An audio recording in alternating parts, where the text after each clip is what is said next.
My beloved, they looked at you walking through the long valley of your trial, and because they could not see me walking beside you, they concluded that you were walking alone. They saw your struggle, they witnessed your tears, and they heard the profound silence from the heavens in response to your cries, and they drew their conclusions. Some pitied you, whispering to one another about the poor, abandoned soul who God had seemingly forgotten. Others, with a colder heart, judged you, assuming that some secret sin in your life had surely driven me away, that your desolation was a punishment you had earned. They saw an orphan, a spiritual castaway set adrift on a cruel sea without a captain or a compass. They saw you, and they believed you were utterly and completely on your own. And the deepest, most agonizing wound of all, my beloved child, is that in the crushing weight of the unrelenting silence, you began to believe them. You scanned the horizon of your circumstances day after day, year after year, searching desperately for any sign of my rescue ship, any flicker of my light, any tangible proof of my presence. And seeing none, you finally collapsed on the shore of your own exhaustion and came to the same devastating conclusion: you had been marooned. You felt a loneliness so profound it seemed to have a physical weight, a cold that seeped into your very bones. In the deepest, most honest chamber of your heart, you came to believe the greatest and most painful lie of all. You believed that I had left your side. But their eyes are blind to the realities of the spiritual realm, and your heart, in its agony, was deafened by the roar of your own pain. What you have perceived as my absence was, in fact, the deepest and most intimate form of my constant presence. What you experienced as abandonment was, in reality, a divine and holy companionship, so close that you could not perceive it. You felt you were alone, but I tell you a truth more real than your own heartbeat. I was closer to you than the very air in your lungs. I have never, not for a single moment, not for a fraction of a second, left your side before we can explore the glorious purpose of my hidden presence. I must first sit with you in the profound and valid pain of your perceived abandonment. I do not dismiss your feelings. They were real, they were powerful, and they were a logical conclusion based on the evidence available to your human senses. I know the deep ache of the silence of heaven. You remember, perhaps with a bittersweet nostalgia, the earlier seasons of your life when my voice seemed clearer, when my presence was a palpable feeling of warmth and joy. You remember the times of sweet communion, but then came the long winter. You prayed with all the faith you could muster.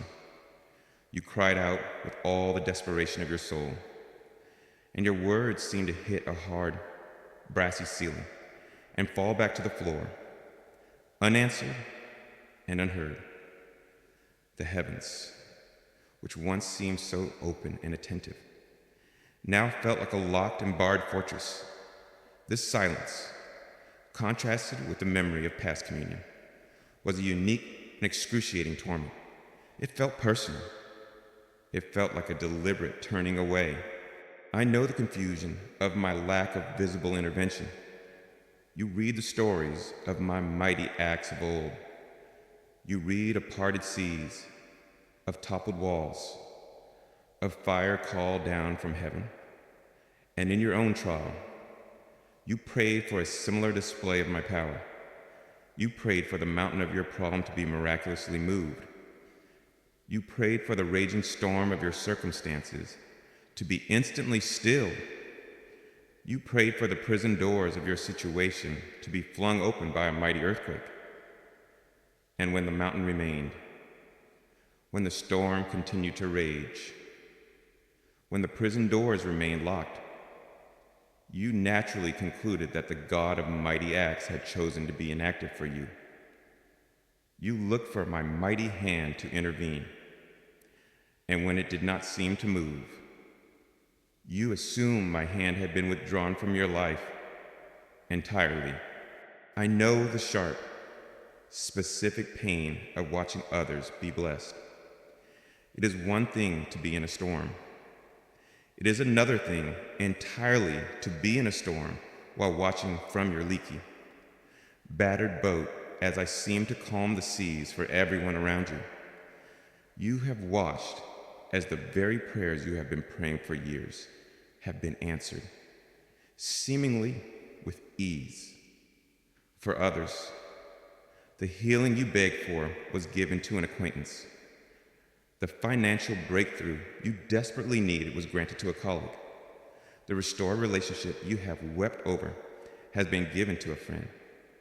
And with each announcement of their blessing, a voice has whispered to you, "See, he loves them more. He is blessing them. You, he has passed over." This has made you feel not just abandoned, but specifically singled out for neglect, like a disfavored child watching their siblings open beautiful gifts on Christmas morning, while your own hands remained empty. It has been a deep and bitter wound, and I know the internal feeling of emptiness. It is not just being an external silence, but an internal one. The joy that once bubbled up within you has evaporated. The peace that once guarded your heart has fled. The palpable feeling of my love has been replaced by a cold, hollow ache. You have searched within your own heart for any sign of me, and you have found only what feels like a vacant, empty room. You were not wrong to feel this way. The feelings were real. The desolation was a true experience. The error was not in what you felt. The error was in the interpretation of what it all meant. You have judged my presence by the narrow bandwidth of your 5 human senses and your ever-fluctuating emotions. But my presence is a foundational reality, a truth that exists far beyond your capacity to perceive it in any given moment. My presence is not a feeling that comes and goes like the wind. It is a fact of your new covenant existence, as real and as constant as the law of gravity, which holds you to the earth, whether you are conscious of it or not. Think of it this way: my presence has been like the very air you breathe. On most days, you are completely unconscious of the air. You do not feel it when the day is calm. You do not think about it, but it is always there, constantly entering your lungs, giving you life with every single rhythmic breath. In the panic of your trial, you felt you were suffocating. You were gasping for a breath of my spirit. But even then, in your deepest gasp of pain, it was my presence, my very breath, that was sustaining the life of your soul.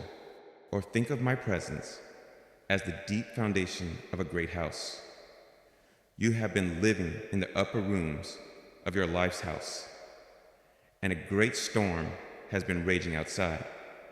You have felt the windows rattle, the walls shake, the floor tremble beneath your feet, and in your terror, you have believed that the entire house was about to collapse. But you could not see what was happening beneath the surface. You could not see the deep, massive, unshakable foundation of my presence. A foundation sunk deep into the bedrock of my eternal faithfulness, upon which the entire structure of your life has been built. The surface rattled, But the foundation never moved, not by a single millimeter. Consider the sun on a heavily overcast day. You look up at the sky and see only a thick, uniform, and oppressive blanket of gray clouds. You cannot see the sun. You cannot feel its warmth on your skin. By all your sensory evidence, the sun is gone. The world is a cold and colorless place. But you know, with a certainty that transcends your senses, that the sun is still there. It is still blazing with all its power, still holding the entire solar system in its gravitational pull, still the ultimate source of all light and life. My presence in your season of trial had been like the sun on that cloudy day, unseen, unfelt. Yet, the very force that was holding your entire world together and preventing it from spinning off into the cold, dark abyss. So let us revisit those painful moments with this new understanding. You felt you were praying into a silent, empty void. But I was there, on the receiving end of those prayers, not as a distant king, but as a loving father, leaning in, catching every word in my heart, treasuring every tear as a precious jewel. My heart was breaking with yours as you prayed. You felt you were facing the terrifying storm of your circumstances all alone. But I was there, in the boat with you, a silent, steadying presence. I did not always calm the external storm immediately, for the storm itself was producing something precious in you. But I was the divine anchor cast deep into the seabed of eternity, the unseen force that kept your small boat from being utterly destroyed and capsized by the waves. You felt you were wrestling with your doubts, all alone in the dark. But I was there, your holy opponent in that sacred wrestling match. It was my strength you were pushing against. And even as you wrestled with me, I was holding you, strengthening your spiritual muscles, honoring your honest struggle, and loving you for your refusal to simply let go. You felt you were wandering, lost and aimless, in a desolate wilderness. But I was there, walking beside you every single step of the way. Your path was not aimless. My unseen hand was guiding you, closing off wrong turns, and leaving a trail of divine breadcrumbs that your spirit was following even when your mind felt lost. The feeling of abandonment was a painful illusion. The reality of my companionship has been an eternal fact. My promise to you has always been true, even when you could not feel it. I have never left you. I will never leave you. I will never forsake you. I have never, ever left your side. And now that you know, with a settled certainty, that I was there with you through it all, I must begin to tell you why my presence was hidden. You must understand what my silent, unseen presence was accomplishing on your behalf. We must now speak of how my presence has been your unseen shield. You now understand the foundational, unshakable truth that I have never, not for a single moment, left your side. You know that even when you felt most alone, I was closer to you than your own breath. But this glorious truth, I know, raises an even deeper and more painful question in your heart. It is the cry of every suffering soul. If you were there with me all along, then why did you not act? Why did you allow such pain, such devastation, such loneliness? Why did your presence feel so passive, so silent? In the face of my agony, the answer, my beloved child, is that my presence has never been passive. It has been powerfully, purposefully, and ceaselessly active on your behalf, every moment of every day. But my actions were not the loud, visible, earth-shaking interventions you were looking for in this past season. The primary activity of my presence has been to serve as your silent and unseen shield, protecting you from dangers so great and so numerous that, had you seen them, your heart would have failed from sheer terror. To you, it has felt as though you were standing naked and alone on a battlefield, exposed to every attack. You have felt every arrow of circumstance, every blow from your enemy, every cruel word from the mouths of others. You have looked at your wounds, your scars, and the bruises on your soul, and you have seen them as undeniable proof that I was not protecting you. You have wondered, with deep and justifiable grief, why a loving father would allow his cherished child to be so battered. But you have judged my protection by the wounds you did receive, because you could not possibly see the thousands of wounds you did not receive. You felt the sharp sting of the arrows that got through my shield, but you were completely unaware of the countless arrows of despair, of temptation, of destruction that were deflected by it before they ever reached you. My apparent inactivity was, in fact, a constant and highly active divine defense, and my silence, which you mistook for indifference, was often a form of strategic, holy camouflage, hiding you from the enemy's main assault while I was dealing with threats in the spiritual realm that you could not perceive. Your greatest trials have not been the ones you have faced, but the ones you have been mercifully spared from without your knowledge. Let me now open your eyes to see just a fraction of the dangers you never knew you faced, the battles I was fighting for you in secret. I had shielded you from spiritual assassins, the enemy of your soul, who despises the great destiny I have placed upon your life, did not leave you alone in your trial. He saw your vulnerability, and he dispatched spiritual assassins against you. These are not mythical creatures. They are powerful, targeted spirits of despair, of confusion, of addiction, of insanity, and of suicide.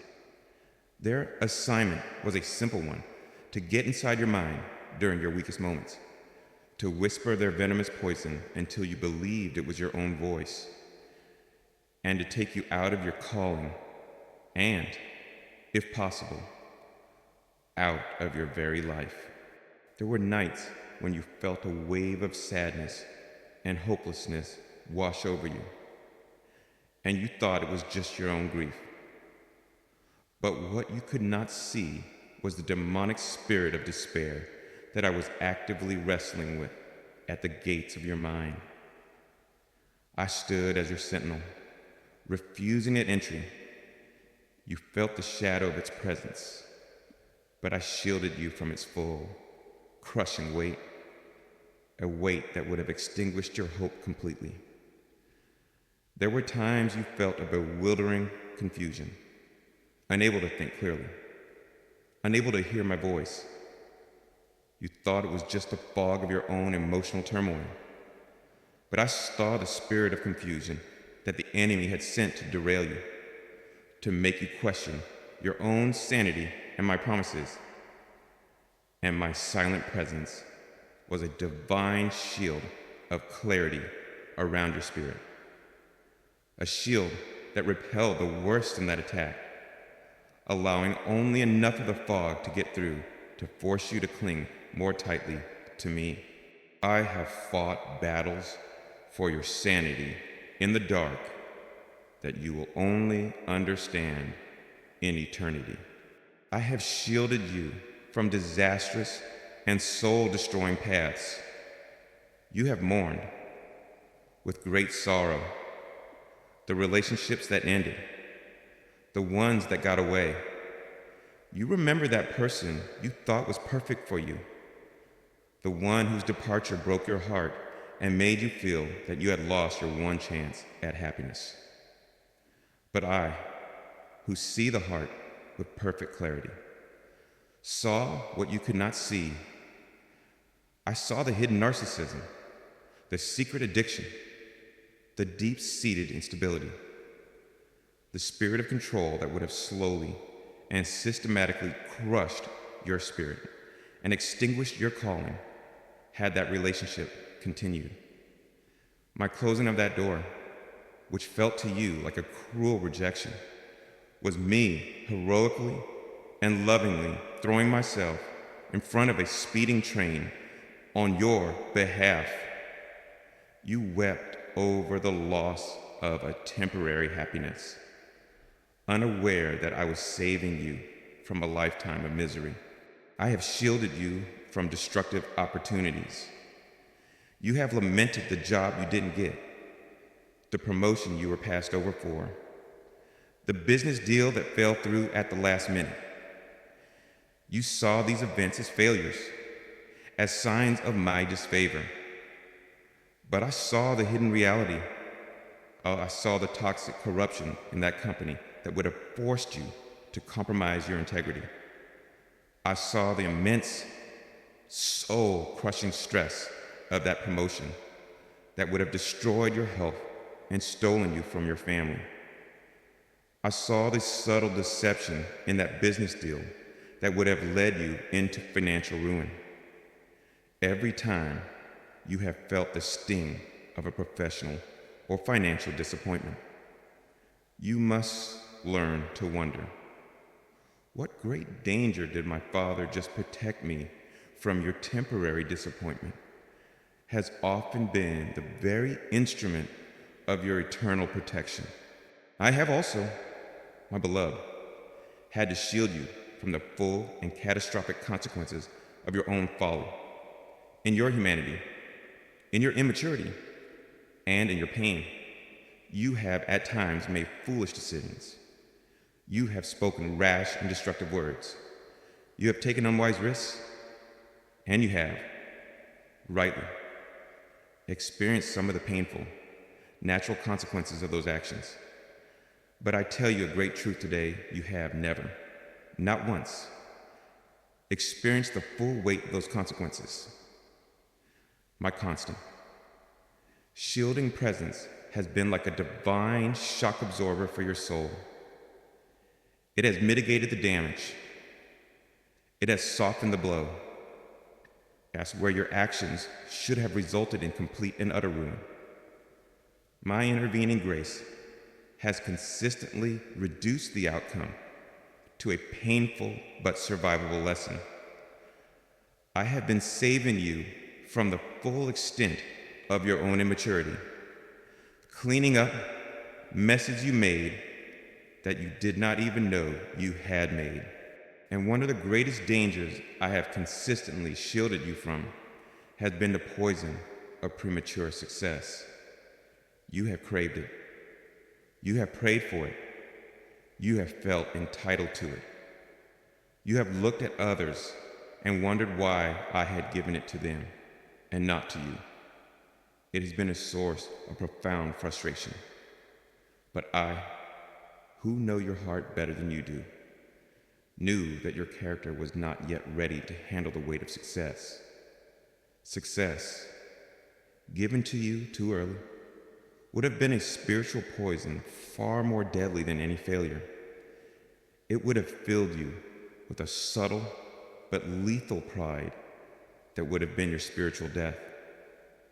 It would have made you believe you were strong in yourself, that you had figured out the formula, that you didn't truly need me in that deep, dependent way.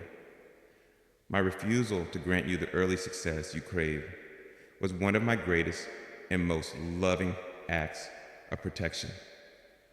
I shielded you from the poison of your own potential arrogance. I loved you too much to give you a success that would have cost you your soul. I'm telling you all of this today not to frighten you, but to completely reframe your understanding of your own story. I want to fill you with a profound and retroactive sense of gratitude. Your life story is not just about the trials you have bravely endured, but also about the countless, terrifying trials you have been mercifully spared. I am calling you now to begin a new practice. When you pray, begin to thank me not only for the visible blessings in your life, but for the invisible rescues. Thank me for the dangers you never saw, for the enemies you never fought, for the bullets you never dodged, because I took them for you. My presence has been your unseen shield, your silent guardian, your secret service agent, always active, always vigilant, even and especially when you are most unaware of it. You are not, and have never been, a defenseless victim in a hostile world. You are, and have always been, a heavily, mightily, and perfectly guarded child of the Most High God. And now that you understand how I have been protecting you from without, we must speak of how I have been comforting you from within.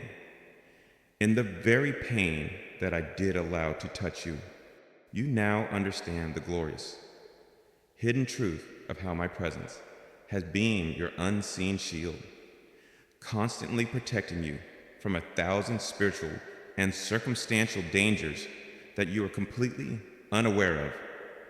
You see that I was not idle, but was powerfully acting as your guardian and your defender.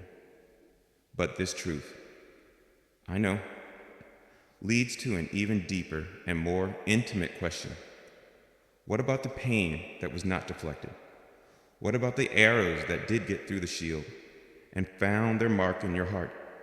What about the profound grief, the debilitating sickness, the suffocating despair, the season of ashes that you did endure? You have wondered, with a pain that is both deep and valid, where I was in those moments. If I was there, why did I not stop that specific pain? The answer to this question lies at the very heart of who I am and the very nature of my love for you. You have, for much of your life, labored under a common but profound misunderstanding. You believed that if I was truly with you and truly loved you, my primary role would be to prevent your suffering.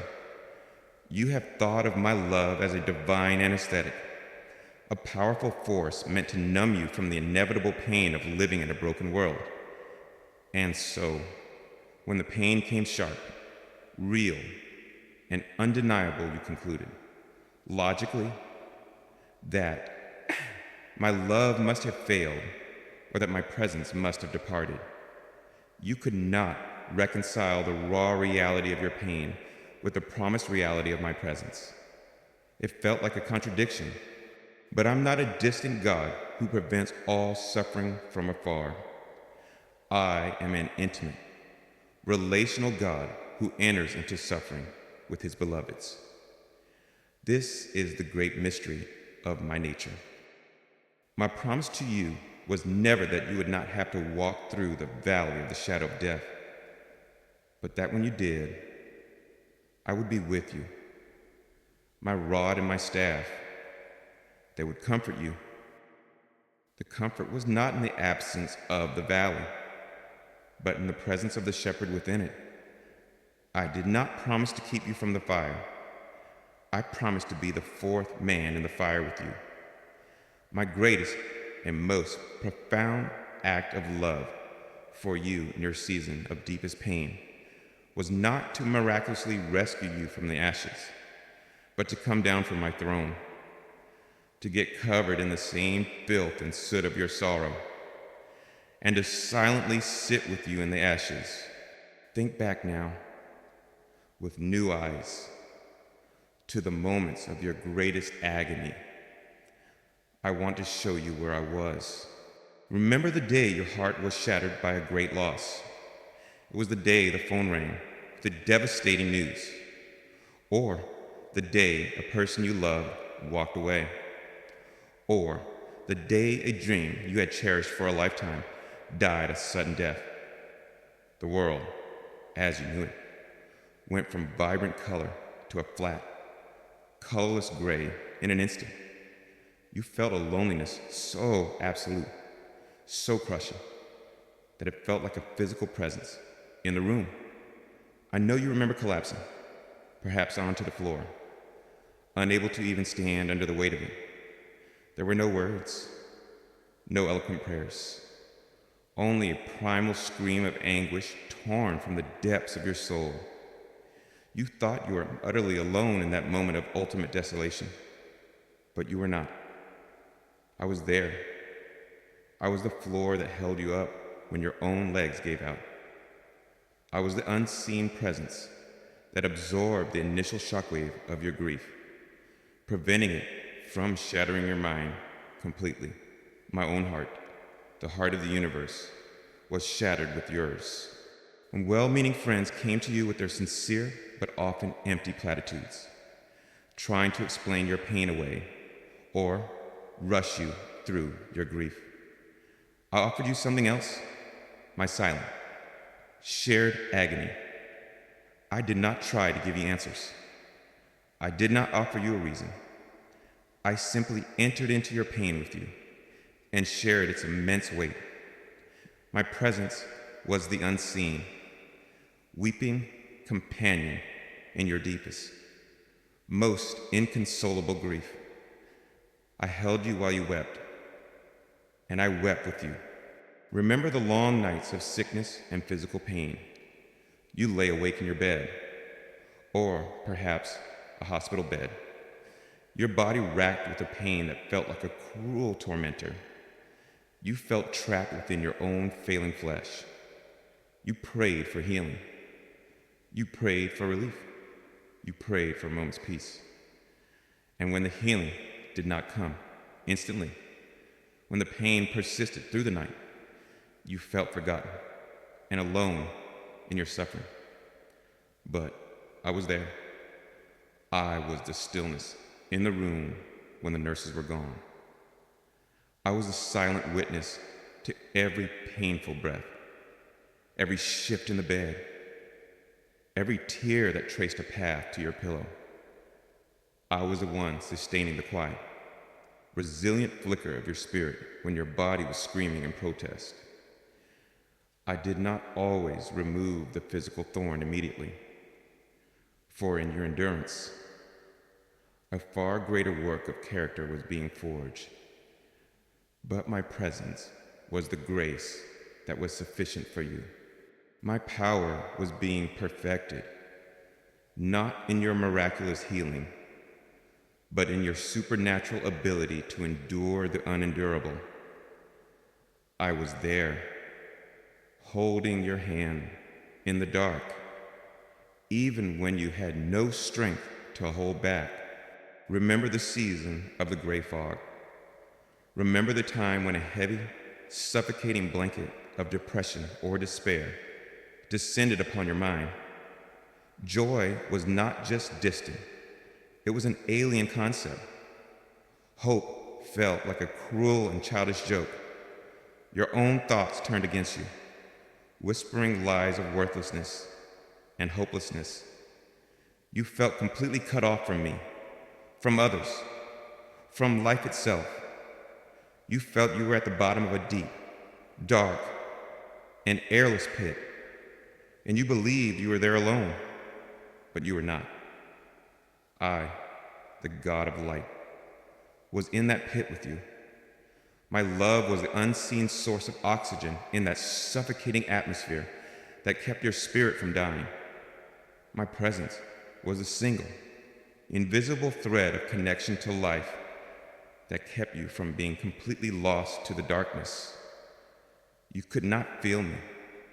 You could not see me, by all sensory and emotional evidence. I was gone, but I was the quiet, subterranean anchor that was holding your mind steady in the midst of the storm, preventing you from being completely swept away by the currents of despair. I have never, and I will never, abandon one of my children to the pit. Remember the moment of your greatest shame and humiliation. It was a moment of your public failure, the exposure of your hidden sin, the time you felt the hot sting of shame in the cold, righteous judgment of others. You wanted the earth to open up and swallow you whole. You felt naked, exposed, and despised, and you were certain that I, a holy God, must have turned my face from you in disgust. But I was there. I did not turn away. I drew closer. In that moment, I stood between you and the condemning glares of others. My love was an invisible robe of dignity that I wrapped around your spirit, protecting your core identity from being destroyed by their opinions or by your own self-hatred. And I was whispering to your spirit, beneath the loud shouts of your accusers and your own shame, this is not who you are. Their judgment is not the final word. You are my beloved child, and you are still mine. I was the one who gave you the strength to get up the next morning and face another day. Why do I do this? Why do I so often choose to enter into your pain with you, instead of simply waving my hand and making it disappear from a safe distance? It is because suffering, when I am allowed into it, is the place of the deepest and most profound intimacy. It is on the common ground of a shared wound that the deepest love is proven and the most unbreakable bonds are forged.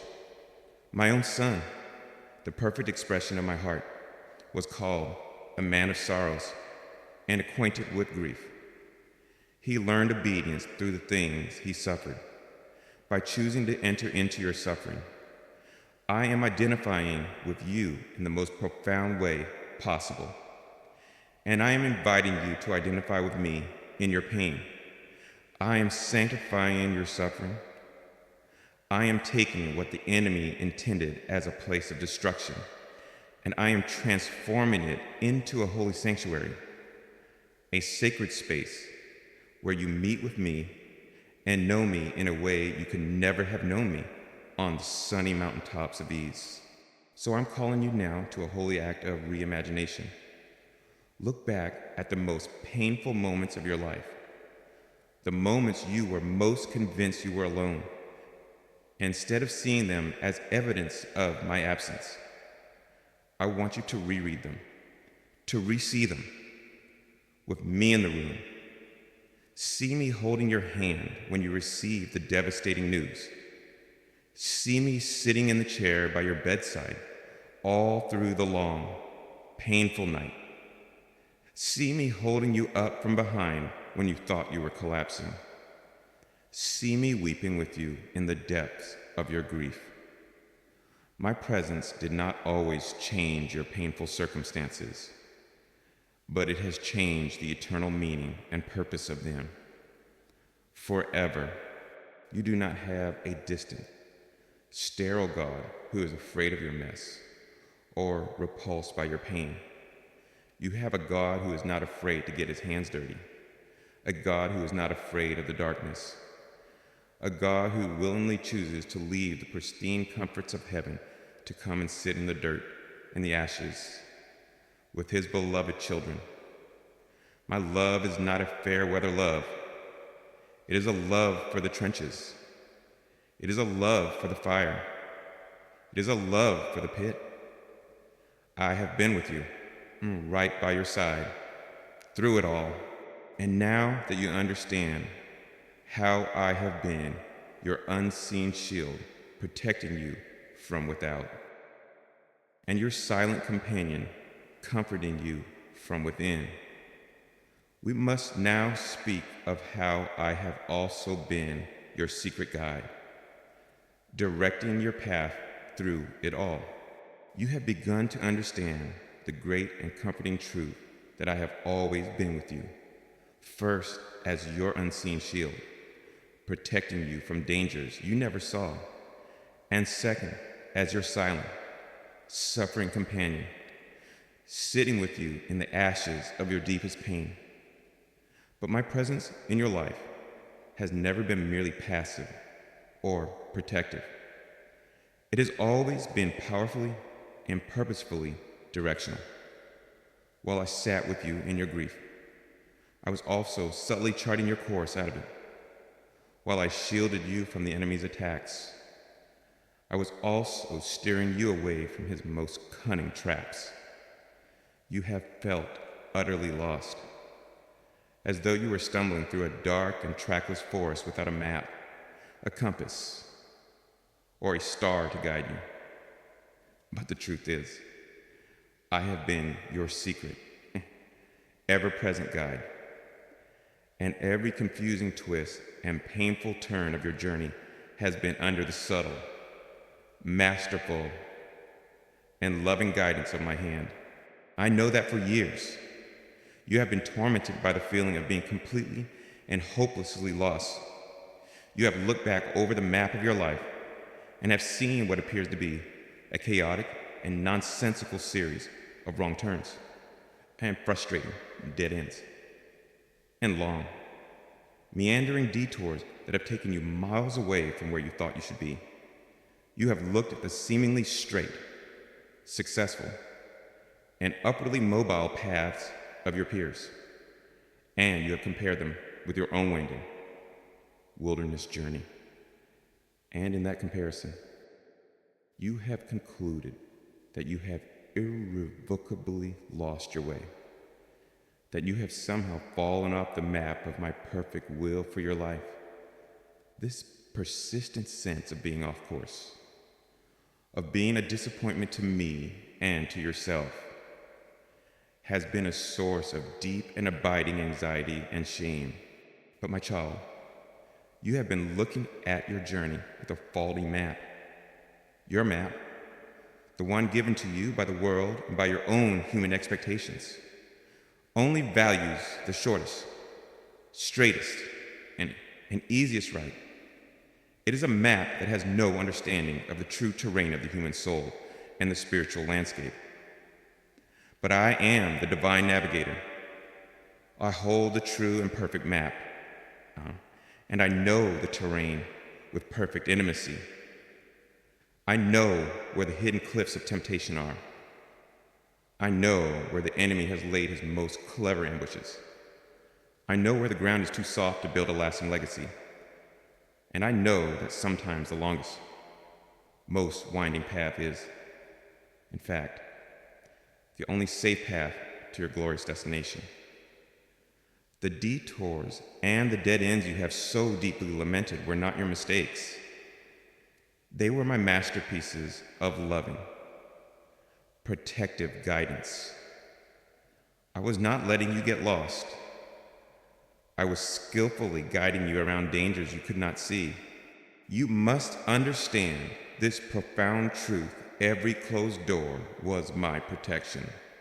Let us speak now of those closed doors, for they have caused you immense pain. You have stood before so many doors you are certain were meant for you. The door to a specific relationship you believed was the one. The door to a career path that you felt would bring you security and significance.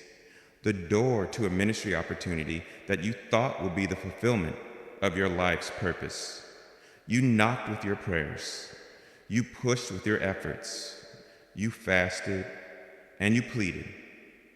And the door remained firmly, unyieldingly shut. And every one of those closed doors felt like a personal, painful, and inexplicable rejection from me. It felt like I was teasing you with a promise and then cruelly denying you your destiny. But I'm now calling you to look back at that long hallway of closed doors with new, enlightened eyes. Each one of them was a sovereign and fierce act of my fatherly protection. I loved you too much to let you walk through them. Behind that door to the relationship you wanted so badly, the one that seemed so perfect on the surface, I saw a hidden world of pain that you could not see. I saw a deep-seated narcissism that would have slowly eroded your sense of self. I saw a secret addiction that would have dragged you down into its own chaos and despair.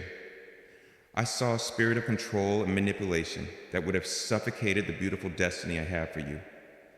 You saw a soulmate. I saw a soul trap. My closing of that door, which brought you such grief, was my hand of mercy, saving you from a decade or more of heartbreak. I did not deny you love. I saved you from a counterfeit of it.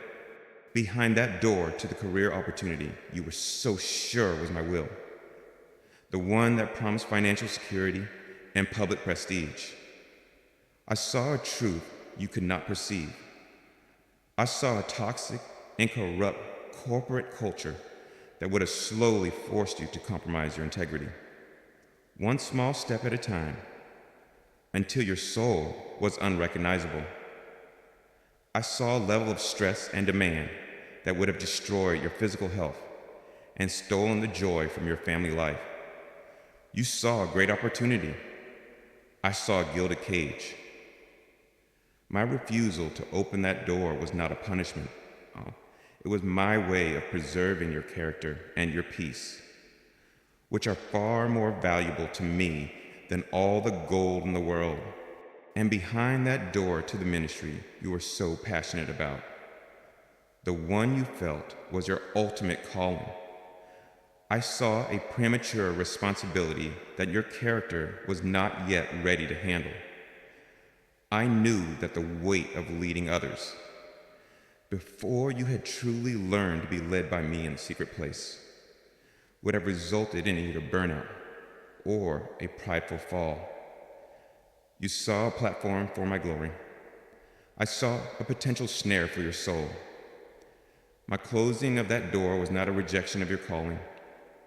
It was a postponement, an act of love to protect both you and the very calling I have placed on your life. I had to build the man before I could build the ministry. My no has never been a rejection of you. It has always been a rescue of you. And what of the long, winding detours? You have looked at the map of your life and seen years spent on what feels like a meaningless side road, a diversion that took you far away from your intended destination. You have felt you were wasting precious time, falling further and further behind. But those detours were never meaningless. They were my divinely orchestrated training grounds. I had to take you on a long detour through the wilderness of loneliness to teach you the treasure of deep intimacy with me. I had to take you on a painful detour through the valley of failure to teach you the essential lessons of humility and my unmerited grace. I had to send you on a detour into a season of mundane, unfulfilling work to forge in you the beautiful character of faithfulness in the small things. On every one of those detours you thought were a waste, you were acquiring skills, developing character, and meeting strategic people that you would absolutely need for the next, more glorious stage of your journey. The detour was not a deviation from the path. It was an essential and non-negotiable part of the path. And what of the times you, in your own humanity, took a wrong turn? I am speaking now of the times you did not listen to my gentle warnings. When you pushed through a door I was trying to hold shut. When you followed your own will instead of mine. You look back at those decisions with a deep and abiding regret, believing that your foolishness has permanently altered my perfect plan for you. But you are underestimating the skill of your divine navigator. I am such a masterful and redemptive God that I can even take your wrong turns and weave them back into my perfect map. My grace is so great that it goes before you, and it also follows behind you, cleaning up your messes and redeeming your mistakes.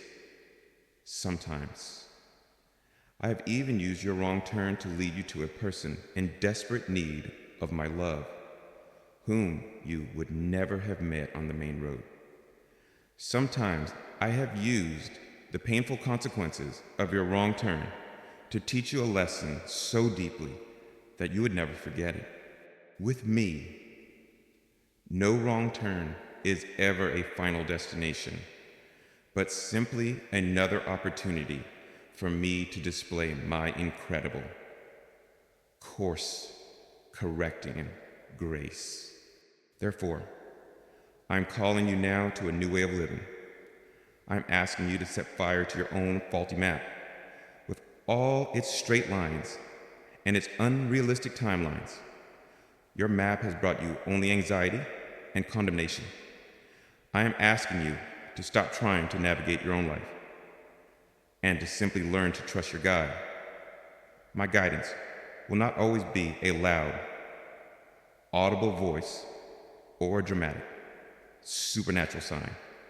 More often, my guidance will be the quiet intuition in your spirit. It will be the strange and supernatural peace you feel about one choice, and the subtle but persistent check and unrest you feel about another. And yes, it will be the firmly closed door. Learn to see all of these things as my loving, powerful hand on the rudder of your life, skillfully steering you through treacherous and unseen waters. You are not lost. You have never been lost. You have been, at every single moment of your life, under the watchful eye and the steady hand of the most expert and loving guide in the universe. Every twist, every turn, every closed door, every dead end has been a perfect and necessary part of a journey that is leading you to a destination more glorious than you could ever have imagined. And now that you understand how I have been protecting you, comforting you, and guiding you through your trials, we must speak of the very foundation that has held you up through it all, the unseen ground that has kept you from falling into the abyss. You see now, with new eyes, how my presence has been your unseen shield, protecting you from dangers without. You have understood how I have been your silent, suffering companion, comforting you in your pain from within. You have grasped the mystery of how my hand has been your subtle guide, charting your course through the confusing terrain of your life. But now, we must speak of the most foundational, the most constant, and the most vital way that I have been with you. While you are so focused on the raging storm around you and the tumultuous sea beneath you, you have been completely unaware of the very ground that was holding you up through it all.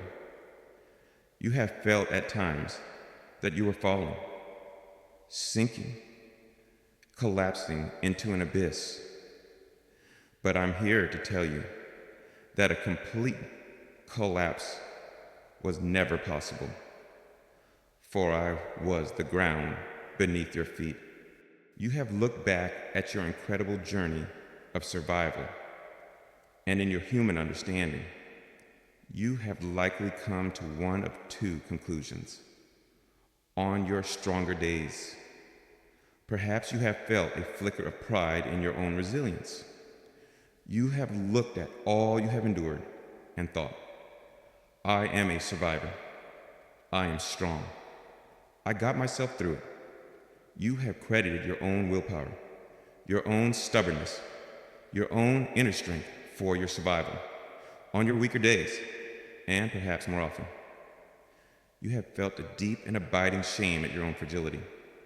You have remembered how close you came to giving up, How often you felt you were hanging on by a single, fraying thread. You have looked back and thought, I barely made it. I was so weak. I almost didn't survive.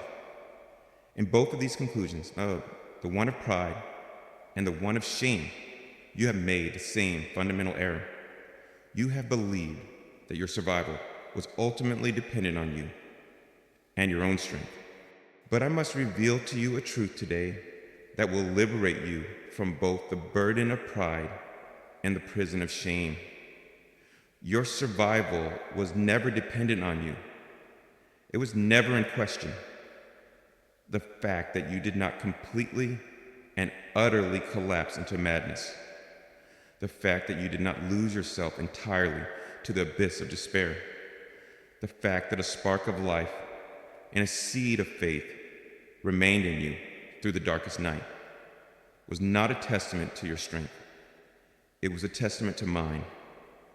All along, my constant, powerful, and sustaining presence has been the unseen foundation that held you up.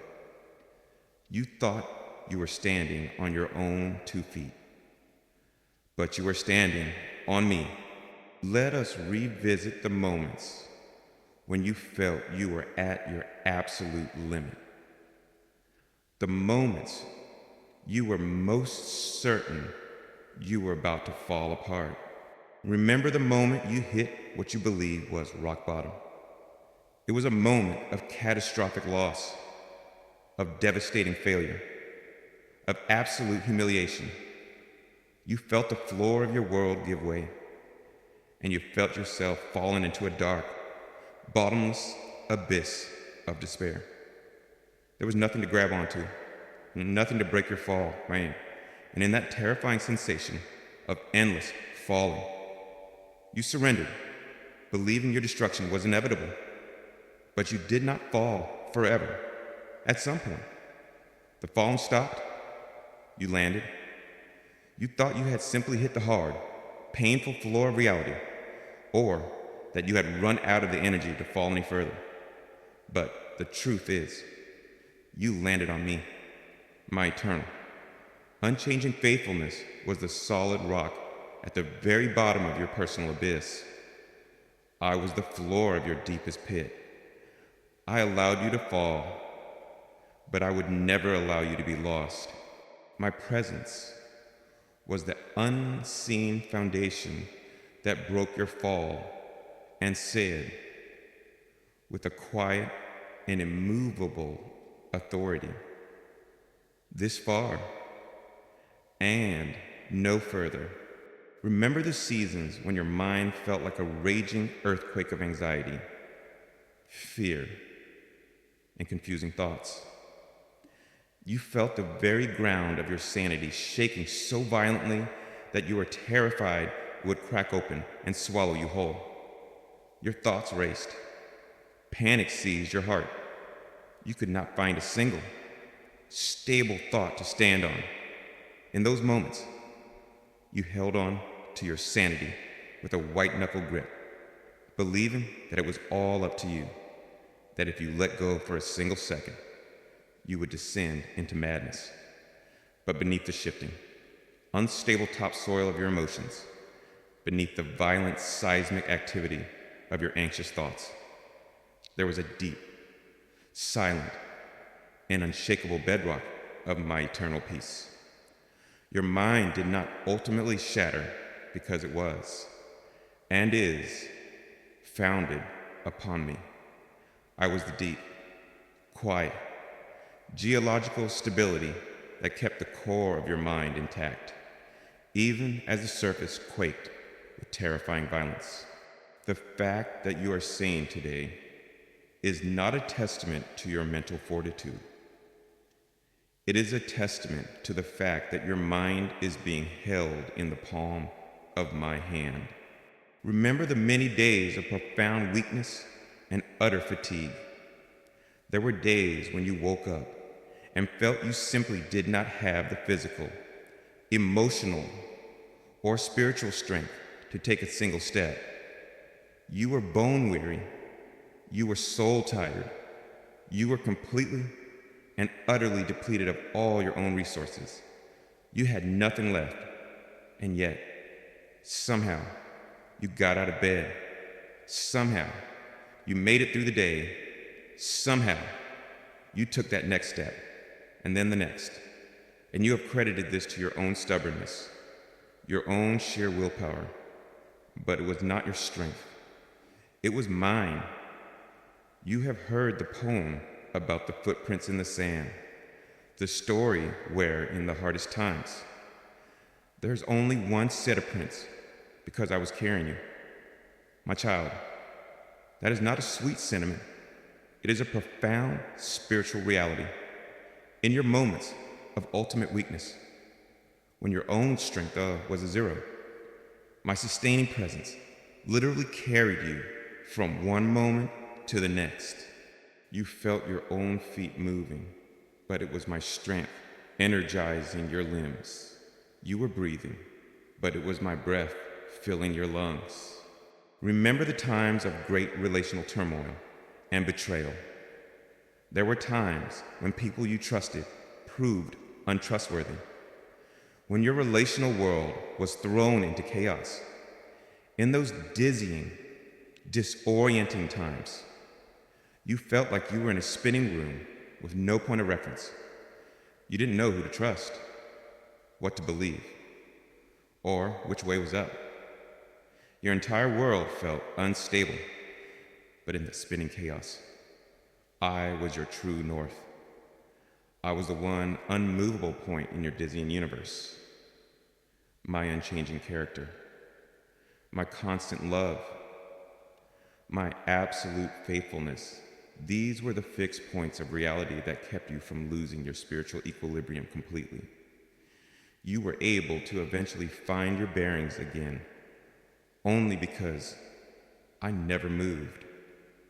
You could stand up again because I was the unmovable wall you could lean against. Understanding this great truth, that I have always been the ground beneath your feet, frees you from two of your greatest burdens. It frees you from the pride of thinking you survived because of your own strength. Your strength was never enough, and to believe it was is an illusion. And it frees you from the shame of thinking you were too weak. Your weakness was never the issue, because my strength was always your underlying reality.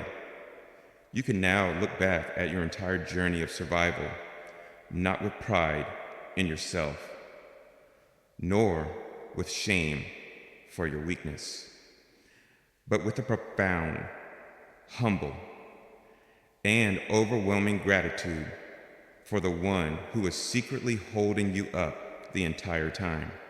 Your life is not built on the shifting sands of your own strength, your own emotions, or your own circumstances. It is, and has always been, built upon the unshakable, eternal rock of my loving, sustaining presence. This foundation has never cracked. It has never shifted, and it never will. You are more secure than you have ever known. And now that you understand how I have been your shield, your companion, your guide, and your very ground, the time has come for a great shift. The time has come for you to no longer just be unconsciously sustained by my presence, but to become consciously aware of it, to walk in it, to live from it, for the long, necessary season of my hiddenness is coming to a close, and a new season of my manifest presence is about to be unveiled in your life. We have journeyed together now through the deep and hidden realities of my constant presence in your life. You understand, with a new and settled clarity, that I have been your unseen shield, your silent companion in suffering, your subtle guide through chaos, and the very ground that held you up when you felt you were collapsing. You know now, as a foundational fact of your existence, that I have never left your side, but this knowledge, as comforting as it is, has primarily been a revelation about your past and my hidden work within it. I am here now not just to explain the past, but to make a seismic, powerful, and life-altering declaration about your present and your future. The entire purpose of my hiddenness has now been fulfilled. The long, painful, but necessary training is complete, and the time has come for the veil between you and my felt presence to be torn from top to bottom. Therefore, listen, O heavens, and give ear. O earth, for the Lord your God speaks concerning my beloved child, you who have walked so bravely and so faithfully through the long night of my seeming absence, you who have endured the silence and have been sustained by a presence you could not feel, you who have honored me with a trust forged in the darkness, I declare that the season of my hidden presence is now officially and irrevocably over. I declare that a new season is dawning for you. A new chapter is beginning. A new reality is breaking forth into your life. It is a season of my manifest presence. The time in knowing I am with you only as a point of doctrine is ending. The time of experiencing me, of perceiving me, of feeling me with the awakened senses of your spirit begins now. For a long time, you have been required to walk by faith and not by sight. A noble and necessary season that has produced in you a deep and resilient character. But because you have been faithful in the darkness, I am now giving you a new measure of light as a reward for your trust. I am now anointing your spiritual eyes with the heavenly salve of my own spirit. I am opening the eyes of your heart, where before you saw only chaos and coincidence. You will now begin to see my hand at work in your circumstances. You will look back at your past and see the intricate, beautiful pattern of my providence. You will look at your present and see my loving interventions in the small details of your day. The traffic jam that made you late will be revealed as the event that saved you from an accident down the road. The chance encounter with an old friend will be revealed as a divine appointment I orchestrated. You will begin to see the world not as a random series of events, but as a beautiful tapestry that I am weaving for your good and my glory. And you will begin to see other people as I see them. You will look past their frustrating exteriors, and I will give you glimpses of their hidden pain, their secret hopes, their desperate need for my love. Your physical eyes will see a person, but your spiritual eyes will see a precious soul for whom my son died. This new sight will fill you with a profound and active compassion. And just as I am opening your eyes, I am also unstopping your spiritual ears. You have strained to hear my voice in the long silence, often with no success. But now, because you have learned to listen in the quiet, I can entrust you with a clear word. I am tuning the frequency of your soul to the frequency of heaven. You will begin to hear my voice, not necessarily as a loud, audible sound from without, but as a clear, distinct thought, a gentle impression, a deep and unshakable knowing in your spirit. It will be a voice that always speaks with profound peace, with unconditional love, and with gentle, not condemning, guidance.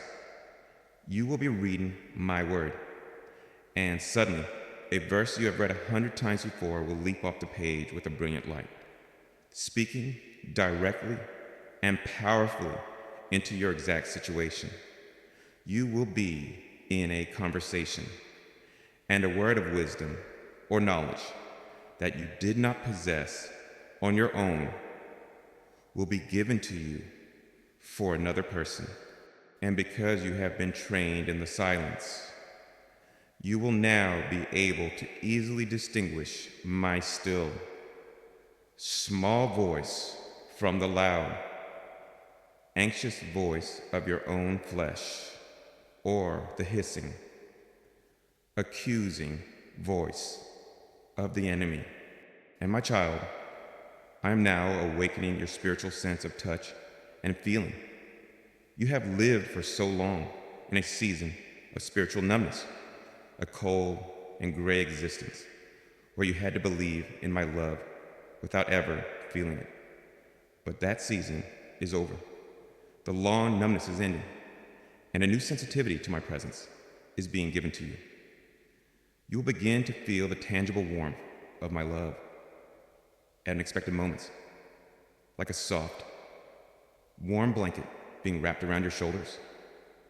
You will be driving in your car, and a wave of my peace will descend upon your anxious heart with a palpable weight, a heaviness that pushes out all fear.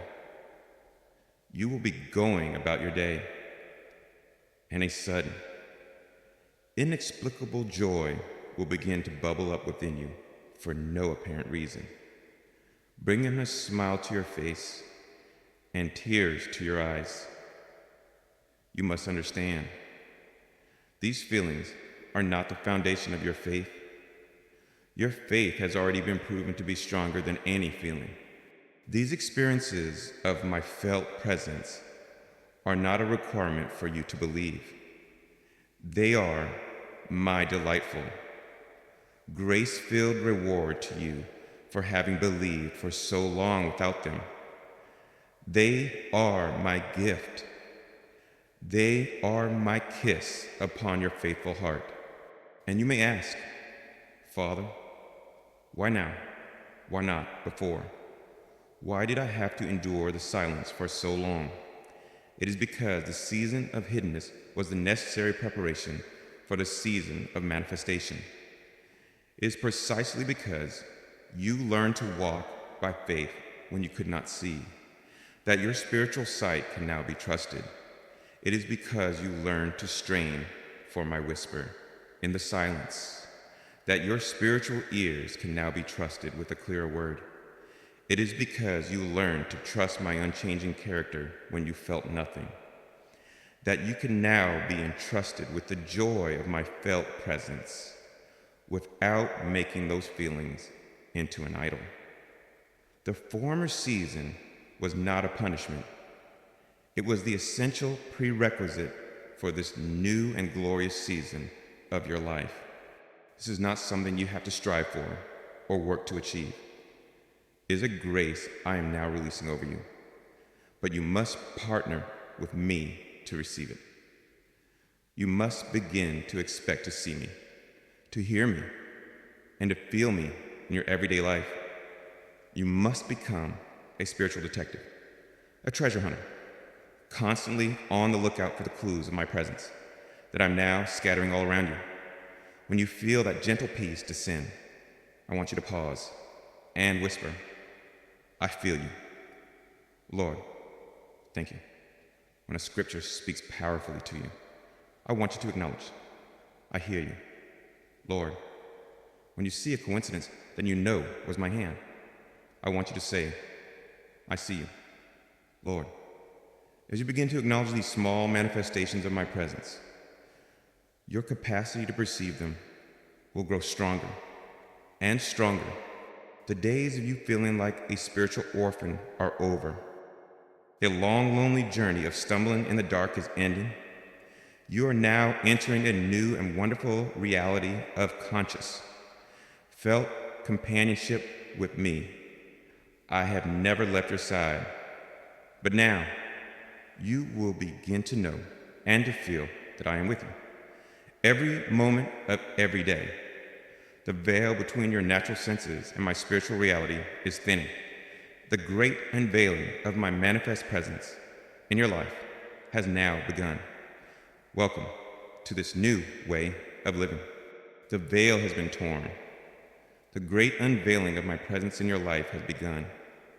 Your spiritual senses are now being awakened to see, to hear, and to feel the glorious reality of the companionship that has, in truth, always been yours.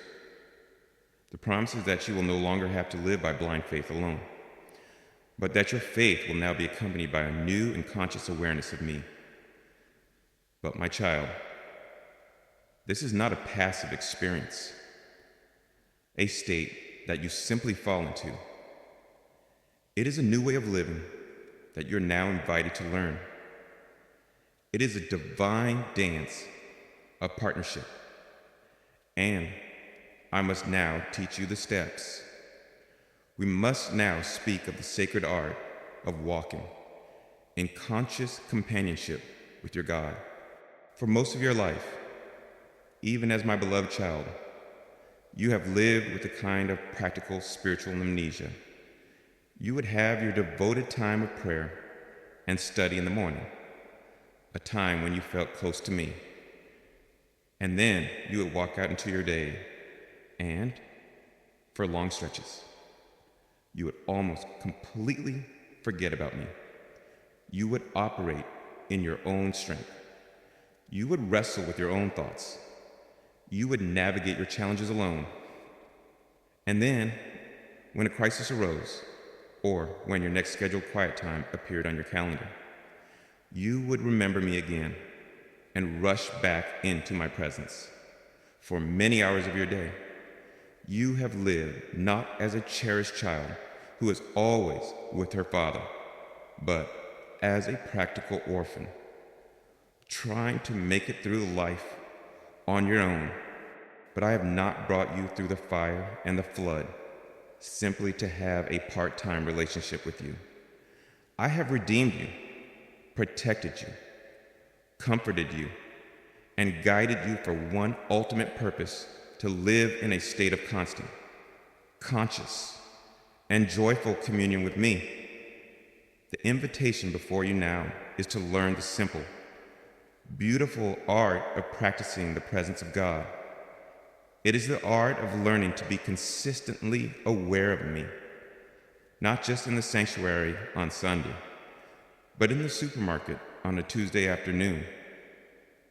It is about learning how to live with an awareness of me.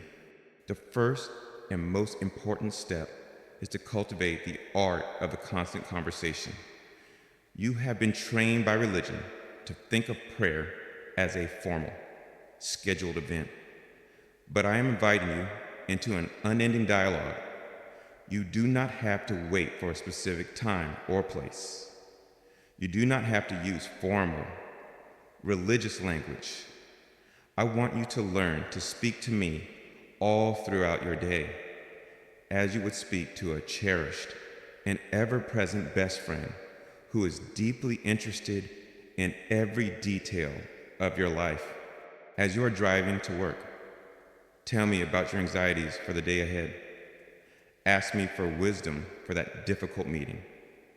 As you are performing a mundane task, like washing the dishes, share your thoughts with me. Tell me what you are grateful for. Tell me what is frustrating you.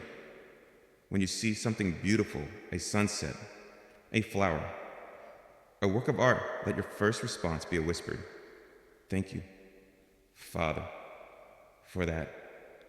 When you feel a pang of sadness or a wave of fear, let your immediate, instinctual reaction be to turn inward and say, "I feel you here with me. Lord, give me your peace."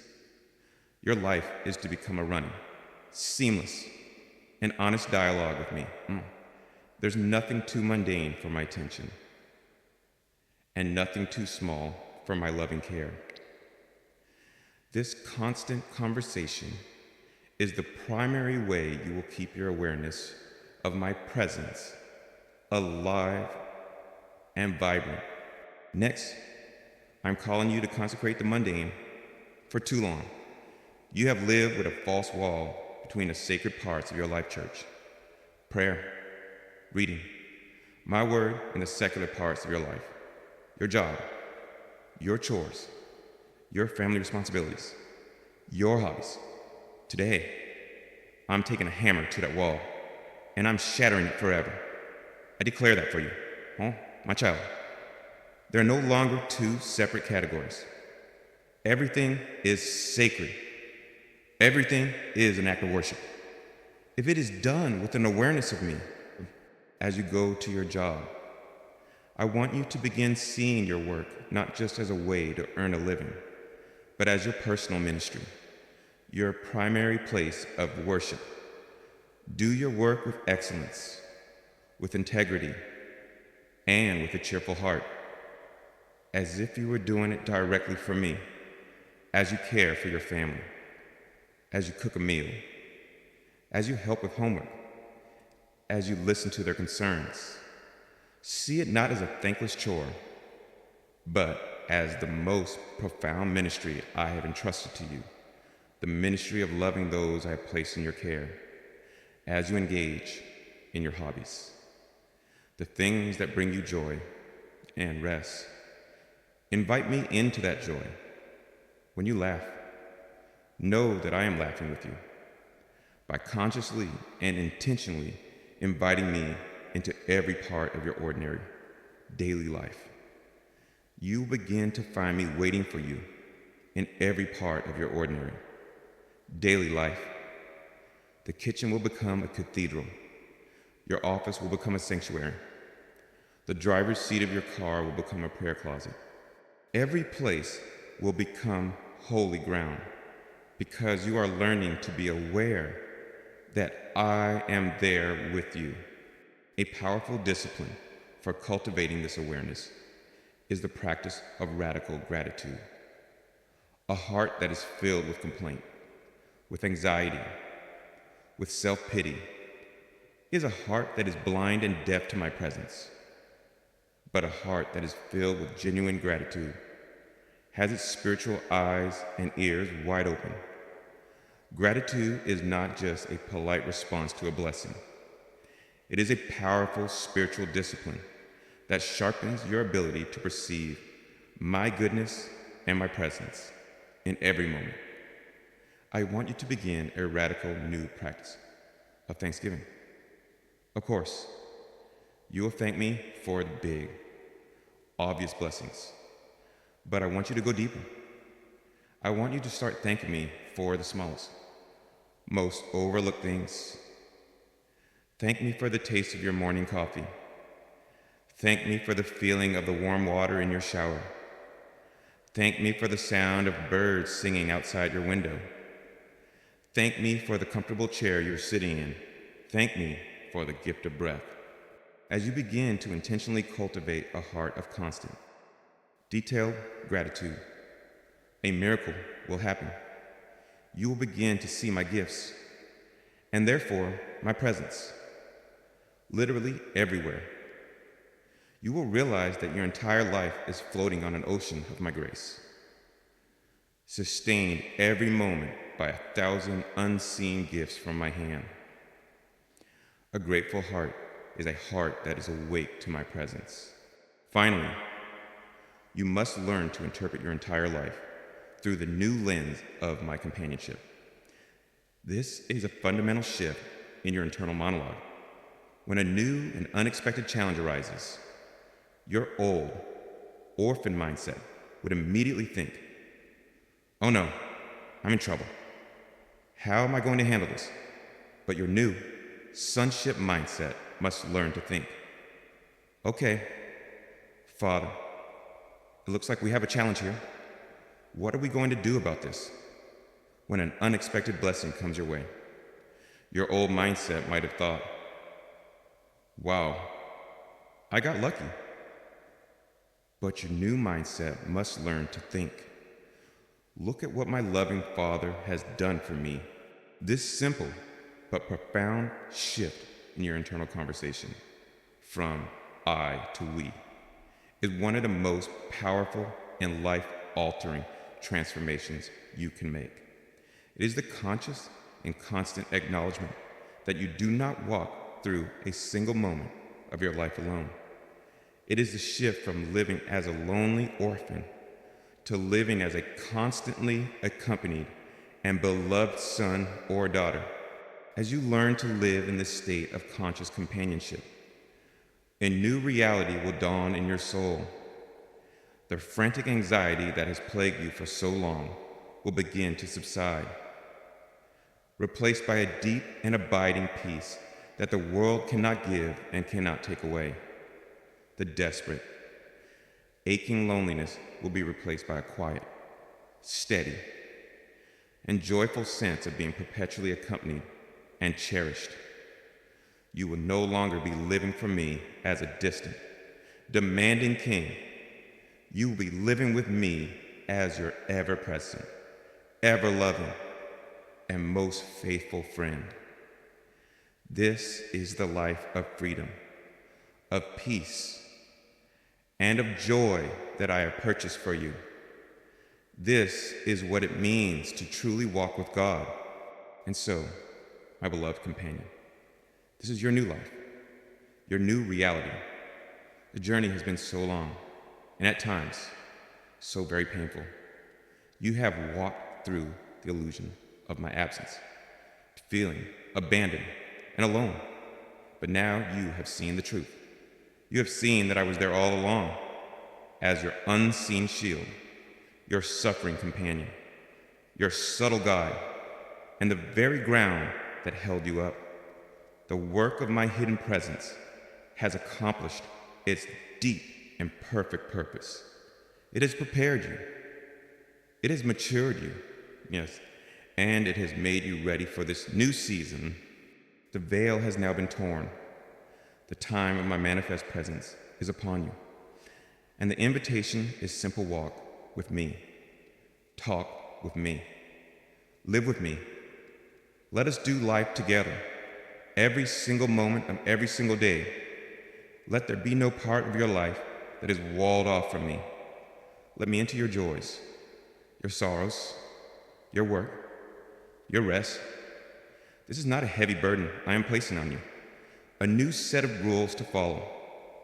It is a joyful invitation into the very life you were created for, a life of seamless, easy, and constant communion with your Creator and your Father. There's no condemnation for the moments you forget, when you get distracted by the world and fall back into the old orphan mindset. My spirit will be right there to gently remind you, I am here. You are not on probation. This is a relationship of pure grace. I'm simply inviting you to experience the full joy of the companionship that has always been yours. Let us walk together now. Let us talk together. Let us simply be together. This, my precious child, is heaven on earth. This is the promise fulfilled.